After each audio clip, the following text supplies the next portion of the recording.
మెల్లిగా వెనక్కి వెళ్ళిపోండిరా. వెళ్ళిపోండి, వెళ్ళిపోండి.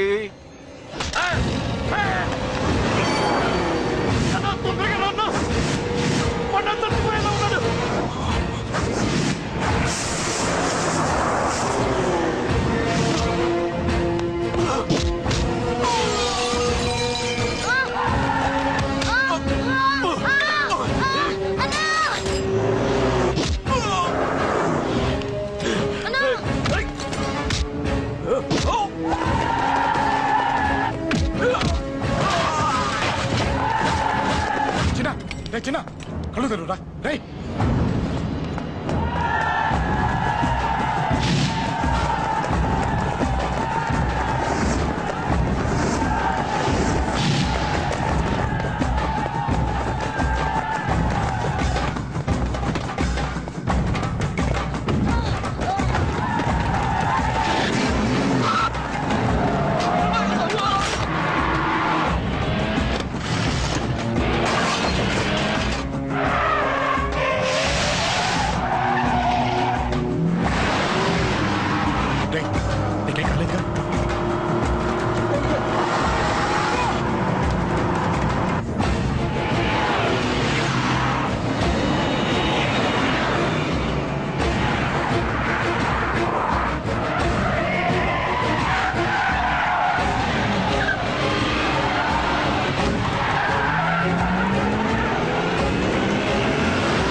చాలా పెద్ద తప్పు చేశావు. అది వేసి ఇంతమందిలోంచి నువ్వు తప్పించుకోలేవురా. అది ఎవరి మీద పడినా వాడితో పాటు నలుగురే పోతారు. రేయ్, మిగిలిన వాళ్ళు వీడిని ముక్కలు ముక్కలుగా నరికేయండ్రా. వెయ్యరా, ఎలా తప్పించుకుంటావో చూస్తాను.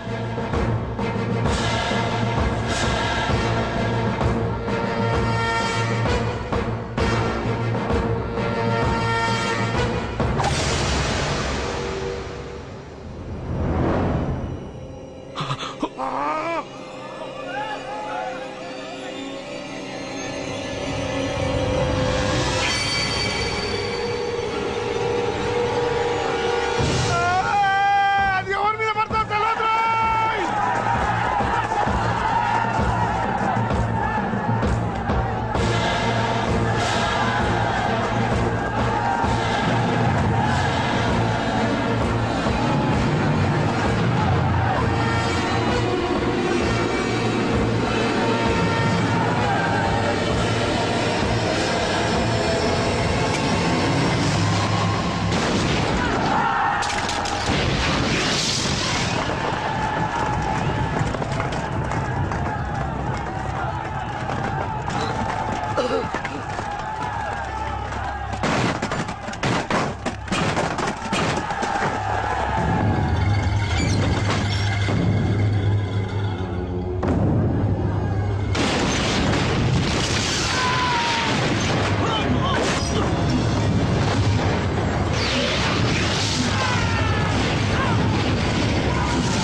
అబ్బో, ఈ పేలిపోయిన జీపులు అవి చూస్తుంటే ఎంత ఆనందంగా ఉందో. నిజంగా ప్రత్యక్షంగా చూస్తుంటే ఇంకెంత బాగుండేదో. Hello sir, excuse me sir. వచ్చేసారా? ఇంకా రాలేదేటా అనుకుంటున్నా. What news? అది చెప్పాల్సింది మీరే కదా సార్. అసలు ఏం జరిగింది రాసుకోండి, చెప్తాను. చెప్పండి సార్. బై ఎలక్షన్ లో కేకే గారు సీట్ కోసం ట్రై చేస్తున్నారు కదా. పొలిటికల్ గా ఆయన దెబ్బతీయడానికి శత్రువులు ఒక యంగ్ డైనమిక్ ను ఉపయోగించారని మాకు ఇన్ఫర్మేషన్ వచ్చింది. వాడు డైనమిక్ లా పేలాడు. కేకే గారు తమ్ముడిని, మరో 10 మందిని పన్నులు కొట్టినట్టు కొట్టాడు. ఇది పర్సనల్ గ్రేడ్జో పొలిటికల్ గ్రేడ్జో అర్థం కావట్లేదు. ఇదంతా చేసింది ఒకడా? ఎస్, ఒక్కడే, అతనొక్కడే. పాపం దానికి కేకే గారు ఊరుకుంటారా? కొన్ని వందల మంది అనుచరులతో వాడి మీద అటాక్ చేశారు. దానికి వాడు ఊరుకుంటాడా? సింగిల్ హ్యాండ్ తో ఈజీగా వాళ్ళందరినీ చిత్తకొట్టేశాడు. అయ్యో బాబాయ్, కేక గారికి ఎంత లాసో? లాసా? మామూలు లాసా? అటు పరువు, ఇటు ఫైనాన్స్, మొత్తం అవుట్. ప్రెస్ వాళ్ళు మీరే ఎంత ప్రెస్ అయిపోతున్నారు. ఇక కేకే గారి కాయ, కాయ? అదే గుండెకాయ ఎంత ఫ్రై అయిపోతుందో ఆలోచించండి. ఇంతకీ ఆ కుర్రోడు ఎవరు సార్? ఎవడో తెలియదు. మనల్ని ఎంతో భయపెట్టే కేకే గారిని భయపెట్టాడంటే వాడు మాత్రం మామూలుడు కాదు. నిజమే. ఈ ఇష్యూ మీద మీరు ఏ యాక్షన్ తీసుకుంటారు సార్? ఏముంది, చట్టం తన పని తాను చేసుకుపోతుంది. ఇది చాలా పాత డైలాగ్ సార్. కొత్తగా రాయండి. ఏమైనా గాని ఈ దారుణాన్ని నేను తట్టుకోలేకపోతున్నాను. కేకే గారు కంప్లైంట్ ఇచ్చినా ఇవ్వకపోయినా ఇది నా పర్సనల్ ఇష్యూగా తీసుకుని వాడెక్కడున్నా వెతికి పట్టుకుని ఇదే కెమెరాల ముందు వీడే కేకే గారు దోల తీర్చిన మగాడు, సారీ దుర్మార్గుడు అని ప్రూవ్ చేస్తాను. అంతవరకు మీరు నాకు కనిపించొద్దు, ఎందుకంటే నేను మీకు కనిపించను. ఇది లైవ్ సార్. ఇవన్నీ ఏసీపీ గారు చెప్పమన్నారు. వస్తానే.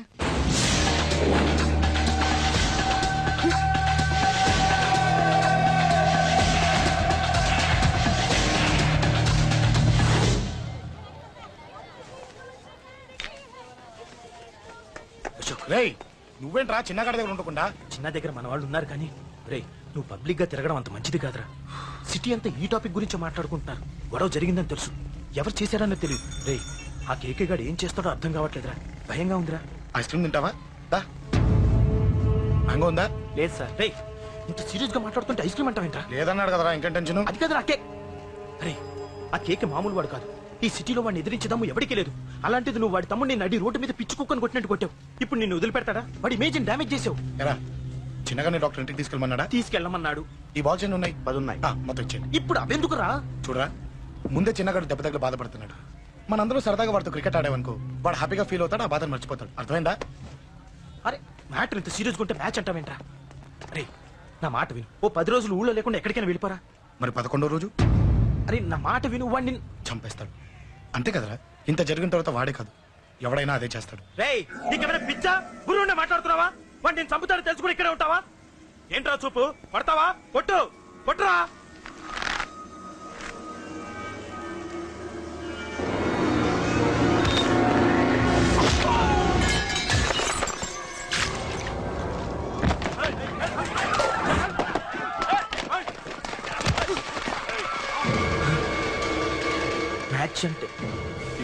చిన్నగాడి దగ్గరికి వెళ్ళి అశోక్ నేను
ఎక్కడ రావాడు?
దిగండి అమ్మా.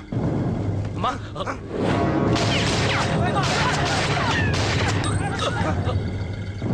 రండి. ఏయ్, అమ్మరా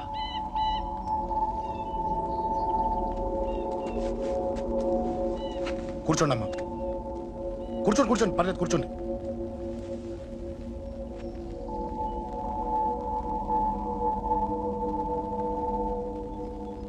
పూజలు బాగా జరిగాయమ్మా? నేనేనమ్మా అశోక్ అంటే. నీ చిన్న కొడుకుని కొట్టింది నేనే. తప్పు చేశాడమ్మా, అందుకే కొట్టాను. అంతటితో వదిలేయకుండా నన్ను చంపడానికి వచ్చి వాడే చావు బతుకుని జరుపుకున్నాడు. ఇంత తెలిసి 100 మందిని డీల్ చేసిన నన్ను చూసిన నీ పెద్ద కొడుకు బుద్ధి లేకుండా మళ్ళీ నా మీదకి ఆఫ్టర్ ఆల్ 10 మందిని పంపించాడు. అసలు వీడికి బ్రెయిన్ ఉందనాలా లేదనాలా? నువ్వు చా